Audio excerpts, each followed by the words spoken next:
to preface this video, I am by no means a Jay-Z specialist, let that be known. Me and Tyler are actually fairly new to Jay-Z's, but fought through a fair amount of research so far just between Facebook groups and forums. Digging through old forums has obviously been the most profound information, and Facebook groups has been, perfectly honest, nothing but cancer. There's just so much information, and I think people are too quick to just toss up a half-thought opinion, and there's no real backlash to it. Whereas on forums, you have usually quite a handful of people who've been messing with these things for years and years, and you don't quite get away with that on forums, or at least you used to not be able to. So long story short, just take the stuff you see and are told on Facebook groups with a grain of salt, because it's nothing great. But anyway, I just wanted to go over a couple things as far as this 1J swap on my SC300. I can't really speak too much on SC400s with the 1UZ. I haven't ever really laid eyes on one in person, and I don't know quite all what's set up different. I think for the most part it should be fairly similar, but not even going to talk about that. So first off, the differences that I'm going to have to figure out, or we've already figured out. Let's start with just the heater core. The heater core inlet and outlet are on a different spot on the GE versus the 1J VVTI, and I believe it should be the same for the 2J GTE and VVTI. But basically you have one of them here, and then over on this side you have one of them here. Now on the GE, you have one directly in the spark plug galley in the back of the motor, and then you have your other one roughly coming out in the same right about area. These two hoses that are on here are from the GE. I'm going to see, once we get the motor in the next video, what I'm going to have to change. I might have to just get two brand new hoses and make something work from an auto parts store. I don't believe there's anybody out there online right now that makes a 100% basically plug and play heater core hose for this swap. That's not a big problem. The AC compressor, I would really like to retain AC. They are, I believe, interchangeable. I can take the one off my GE and put it on this. The only reason you would want to do that is because the lines mount in a different manner. Now, I might be able to make this work. I do not know 100%, but it doesn't look like it's going to just be slapper on, because on the GE, they are literally side by side on the same plane, whereas these are obviously not quite set up the same. We'll see once we get the motor in, but I don't think that's going to work. The dipstick, as small as it may seem of a project, was kind of a pain in the ass. I have the GE one here, which, I mean, it's not like you're going to be able to tell much of a difference, but basically, I thought the GE, I was going to have to bring this over to this because of the oil pan situation, but I just used this one that came with the 1J and bent it up a little bit. Obviously not too much, because if you start torquing these too much one way or another, you're either going to break the tube or you're not going to be able to get the actual dipstick back down into it. So be careful with that. And also at the bottom, it's probably pretty dark to see, but you definitely want to make sure if you do bend this up a little bit, that on the bottom you have almost like a rubber seat and then an O-ring. You want to make sure this fully seats, or else you're going to be making a mess and losing oil, and nobody likes that. Now, the other big thing to note when doing a swap like this, when you're choosing your motor, is the oil pan. These can come in a front sump or a rear sump. Now, the GE that you pull out of your SC is going to be a rear sump. You can swap the rear sump onto your new motor if it happens to be a front sump.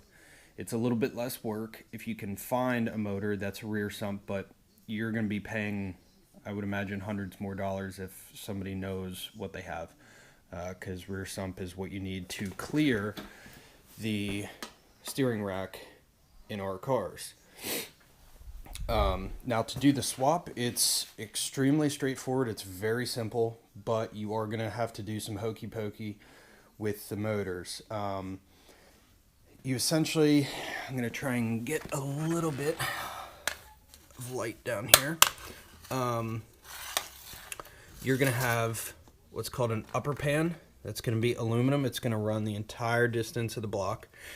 You're going to have, your upper pan and then your lower pan.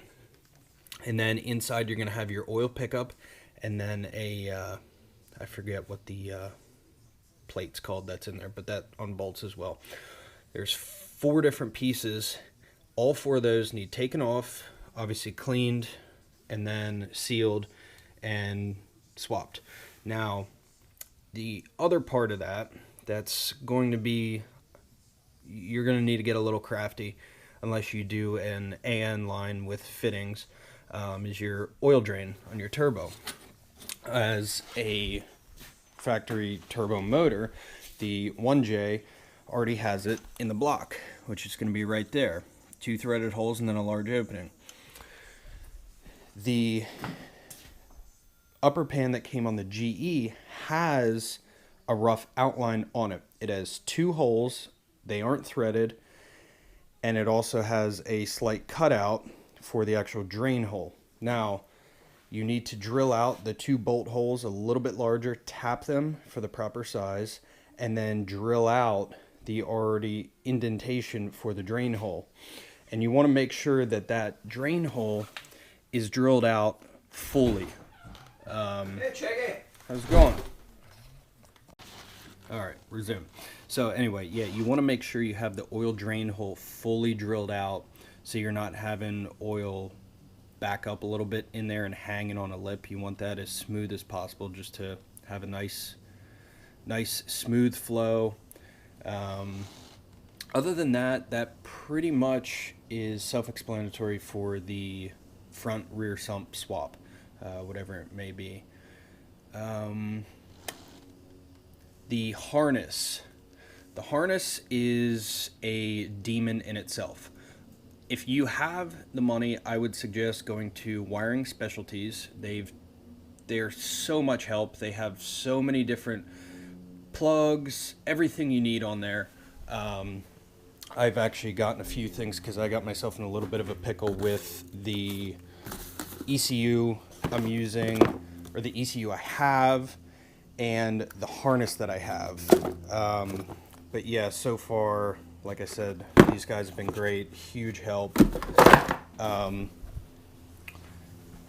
Basically, if you were going to go with a 1J VVTI, I would strongly suggest trying to find one that is not ETCSI. Basically, that means that this is a drive-by-wire car. It has an electric motor in the throttle body. It uses pedal sensor, stuff like that. It literally costs $15 from Drift Motion to get the delete kit. Basically, that it's a little metal piece, and that connects your manual throttle body to the other side that the motor would have driven. And then you open this case up here. There's quite a few videos on YouTube. And you remove the center gear that connects the motor and the throttle body. So that's freed up, and then you don't, that electric motor will not run anything or hinder it. But that's another can of worms as far as your wiring harness and all that. I don't know if it's all ETCSIs, but these plugs on the harness are different from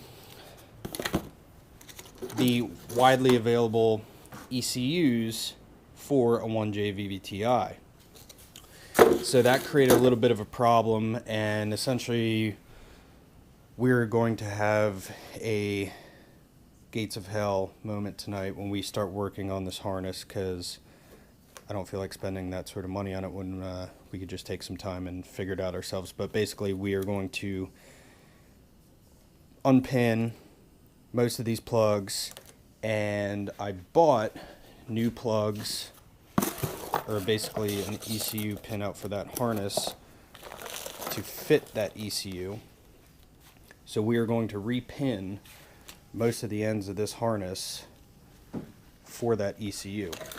So, like I said, if you have the patience and know how, it's not too bad. There's plenty of pinouts online that you can print out and spend a couple nights and a few beers and get her figured out.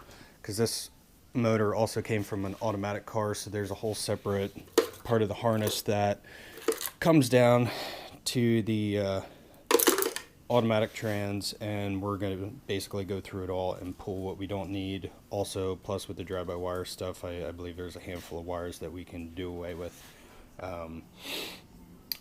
But as far as the swap goes too, you need to figure out a basically remote mount power steering fluid reservoir. Your GE is going to mount right to the power steering pump, and in that location, obviously, as you can see on the 1J, that's right where your throttle body's at. So that we have not done yet. Obviously, I'm going to pull that off and probably just going to mount it somewhere in here, wherever it fits up around, more than likely the backside of the battery here. If we need to, I'll figure out a different way to route that someplace else where it fits. Vacuum lines and full-time vacuum sources we haven't quite figured out yet. I believe Tyler's been working on that. We're gonna kind of copy a few of those little details from his swap.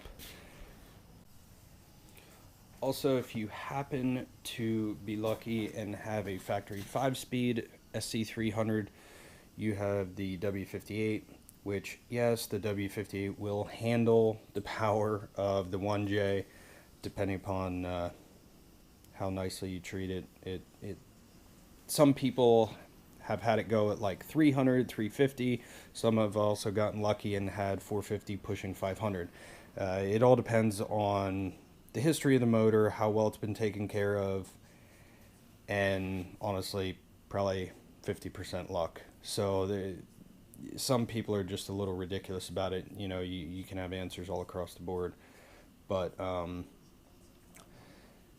W58 will bolt directly up to the 1J. W58 will bolt up to any JZ motor. It's the same housing, and if you are going to replace the clutch at that point, all you have to do is order a clutch in the even flywheel for the GE, or specifically for the W58. Sometimes there may be some conflicting info, and some people say, oh, well, that's not going to fit the 1J because the 1J calls for I believe, a smaller flywheel. Well, yes, that may be the case if you're using an R134 or R135, whatever it is. That trans has a slightly smaller bell housing. So if you're using that trans, then yes, you would need a different flywheel and clutch. Otherwise, it's based off the transmission. So bottom line, the GE flywheel and clutch for the W58 all will work on whatever JZ motor you're going to put in there.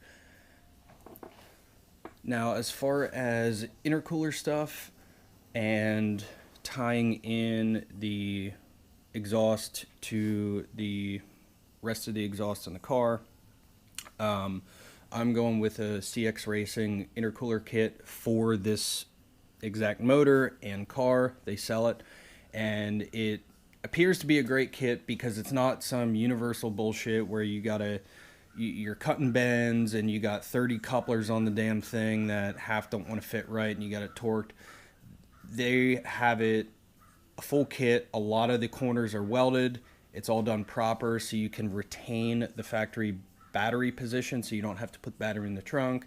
Then your battery dies and you can't get the fucking trunk open because it's electric.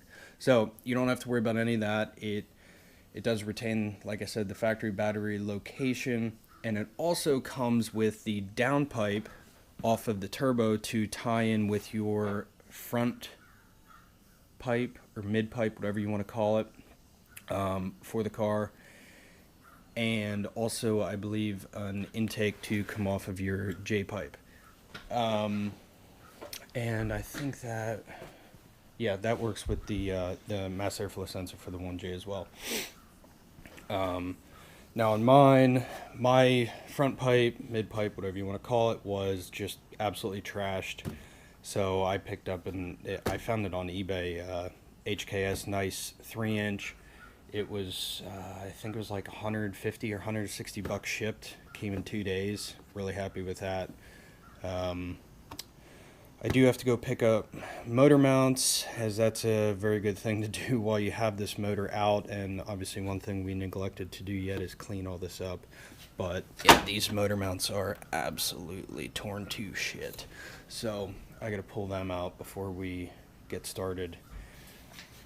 Other than that, I don't believe there is too much to note. If there's anything I forget, I will certainly put it in the next video when the motor goes in the car, which we will be doing later tonight. Yeah, that's it. Any other questions? Like I said, we're not pros at this, but we're dealing with it as we come and sifting through a lot of shitty information. So if you have any questions, put them in the comments or reach out to us another way. We are both on Instagram, Facebook, whatever. So, yeah, good luck.